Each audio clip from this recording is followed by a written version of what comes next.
Salut les entrepreneurs, ici Aurélien Macaire, fondateur de System.io. Dans cette vidéo, je vais vous montrer comment vous pouvez vendre des produits physiques facilement avec System.io. C'est une nouvelle fonctionnalité qui vient de sortir, donc on est hyper content, on a eu des super retours. Vous allez voir comment ça fonctionne, c'est vraiment très simple. Donc là, c'est le tableau de bord de mon compte System.io. Donc en fait, on a rajouté des nouveaux éléments. C'est notamment produits et commandes. D'accord? Donc vous allez dans produits et vous pouvez créer votre premier produit. Vous allez voir, c'est extrêmement facile. On va mettre, je sais pas moi, allez, chapeau. Là, vous mettez le taux de TVA. Donc par défaut, c'est le taux de TVA du pays dans lequel vous êtes. Donc moi, j'habite au Portugal, donc c'est 23%, mais vous pouvez le changer. Donc on clique sur enregistrer. Et là, en fait, on peut ajouter des variantes. Des variantes, c'est quoi? C'est des options. Non, par exemple, voilà, la couleur, typiquement, hop, donc on a une nouvelle variante et on a une nouvelle option pour cette variante. On va mettre par exemple, je sais pas moi, allez, noir, hop, donc vous voyez très facilement, on peut rajouter des variantes, allez, blanc, hop, etc., etc., un chapeau rouge, pourquoi pas, voilà. Donc, on a notre premier produit qui est créé. Vous avez vu, ça a pris à peu près 30 secondes. Donc maintenant, qu'est-ce qu'on va faire? On va aller dans tunnel de vente pour vendre notre produit. Donc là, j'ai tous mes tunnels de vente, j'en ai des tonnes. On va donc caler, voilà, j'ai un tunnel de vente e-commerce que j'ai préparé. Donc j'ai plusieurs pages. Vous voyez, j'ai une page de capture, j'ai une page de vente, page de paiement. Donc je vous mettrai également le lien pour télécharger ce tunnel de vente. Et en fait, comment ça fonctionne? C'est-à-dire que pour vendre le produit, en fait, ce qui se passe, c'est qu'on a un nouvel élément dans notre éditeur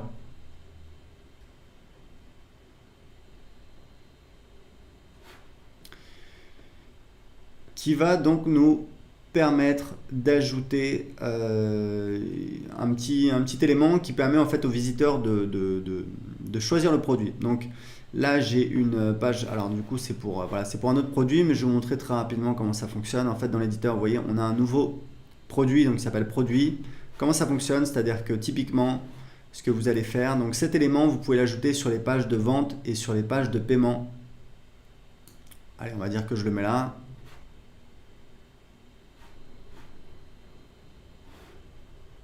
Ok, donc vous voyez, du coup, j'ai cet élément ici qui permet en fait aux gens de choisir l'option qu'ils veulent, par exemple jaune, et la quantité. Donc là, je suis dans l'éditeur, donc je peux pas choisir, mais voilà, ça fonctionne comme ça.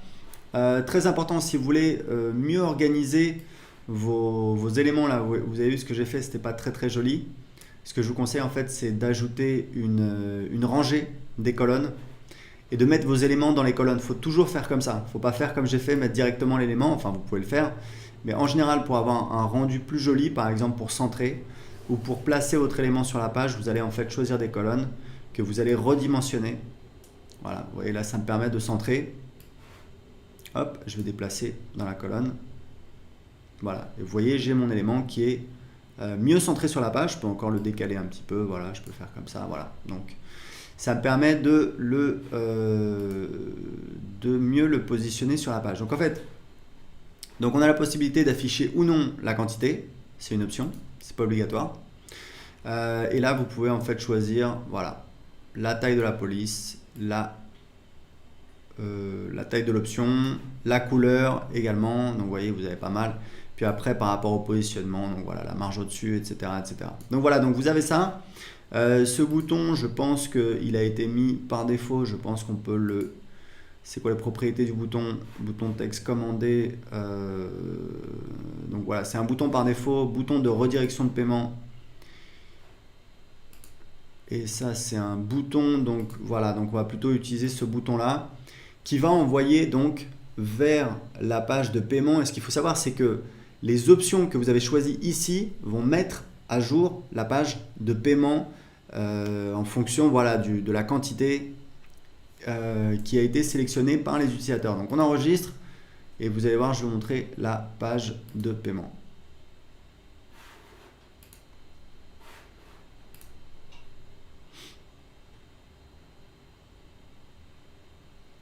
Voilà, donc j'avais mis, voilà, une écharpe, vous voyez, j'ai couleur, quantité, j'ai ça. Et ça va donc mettre à jour en fait Ici, on peut le changer également sur la page de paiement. Donc voilà, donc avec ça, vous avez la possibilité donc, de vendre vos produits, de permettre à vos visiteurs de sélectionner donc l'option qu'ils veulent et la variante, l'option, enfin voilà, vous avez compris.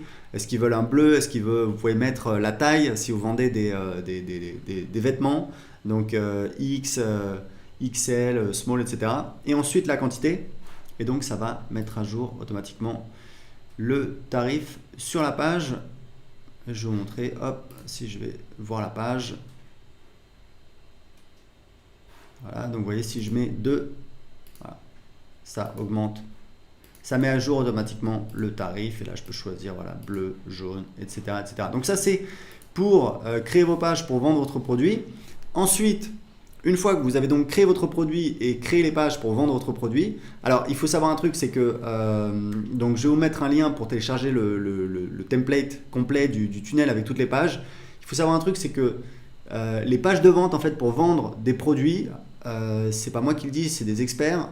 En fait, ça convertit mieux que des boutiques. Par exemple, il y a beaucoup de gens qui utilisent Shopify. On va faire une intégration avec Shopify dans System.io, mais il faut savoir que créer des pages de vente, ça vous permet de vendre très rapidement des produits, de tester très rapidement des produits. Pourquoi? Parce que les gens sont concentrés, ils arrivent sur la page de vente, ils n'ont pas le choix, ils ne vont pas se balader sur la boutique, ils ne vont pas se poser la question est-ce que j'achète A ou B ou C? Non, c'est un produit, vous le voulez, oui ou non? Si oui, vous voulez quelle couleur et vous en voulez combien? Et ensuite, vous pouvez en plus ajouter donc un order bump sur la page de paiement. Donc c'est en fait une petite option, une petite upsell, mais sur la page de paiement, c'est-à-dire avant le paiement. Et évidemment, derrière, vous pouvez rajouter autant d'upsell et de downsell que vous voulez dans votre tunnel de vente. Donc, c'est extrêmement efficace. Et une fois donc que vous avez créé votre produit et créé les pages, donc le tunnel de vente pour vendre votre produit, vous avez donc les commandes. C'est pour ça qu'on a rajouté dans le menu vente les commandes. Et en fait, ici, vous avez donc, quand vous faites une vente d'un produit physique, alors la dernière étape, je reviens, je vais vous montrer. Très important, la dernière étape sur la page de paiement, c'est donc la ressource. C'est qu'en fait, on a ajouté une nouvelle ressource, produit physique. En fait, les ressources dans System.io, c'est extrêmement important. C'est uniquement sur les pages de paiement. Donc, page de paiement, bon de commande. C'est uniquement voilà, sur les pages de paiement. Ce sont en fait des ressources qui vont être allouées à la personne après l'achat. D'accord? Donc, typiquement, quand quelqu'un achète, donc là on met produit physique, mais si on veut vendre une formation, on va mettre accès à une formation. Et on peut ajouter plein de types de ressources. Ça peut être ajouter la personne à une campagne email, par exemple, pour derrière avoir des upsells. Ça peut être mettre un tag. Je vous recommande de taguer évidemment vos contacts, tous vos clients, vous les taguez avec le nom du produit. Vous mettez client écharpe par exemple pour savoir qu'ils ont acheté une écharpe. Ça vous permet de segmenter vos contacts et évidemment d'avoir un marketing voilà, plus précis. C'est hyper important, on le fait tout le temps. Donc il faut absolument ajouter dans la partie ressources un produit physique. Vous choisissez le produit physique et c'est bon. Et ça va automatiquement donc créer une commande quand il y aura une vente de fait. Et les commandes, on va encore l'améliorer. On attend vos retours, donc vous pouvez laisser vos commentaires en dessous de la vidéo. Mais en fait, vous pouvez les marquer comme traités ou non. Et vous pouvez, ce qui est très important, c'est exporter en fait les commandes dans un fichier CSV par produit et par date, ce qui vous permet tout simplement à la fin de la journée ou à la fin de la semaine d'envoyer le fichier CSV de commande au fournisseur qui va ensuite envoyer les produits directement au client dans le cas du dropshipping. Donc voilà, c'est tout. Vous voyez que c'est hyper facile à mettre en place. Premièrement, vous créez votre produit. Deuxièmement, vous ajoutez cet élément sur vos pages de vente, sur vos pages de paiement. Vous pouvez le mettre uniquement sur la page de paiement. Vous pouvez le mettre également sur la page de vente et ça met à jour le tarif sur la page de paiement qui arrive derrière. Et troisièmement, vous avez donc la gestion des commandes derrière qu'on va encore améliorer avec vos retours. Donc voilà, c'était tout pour cette vidéo. Si vous avez des questions, posez-les en dessous de cette vidéo. Si vous avez aimé cette vidéo, cliquez sur j'aime. Et je vous dis à très bientôt dans une prochaine vidéo ou sur le groupe Facebook System.io. Ciao!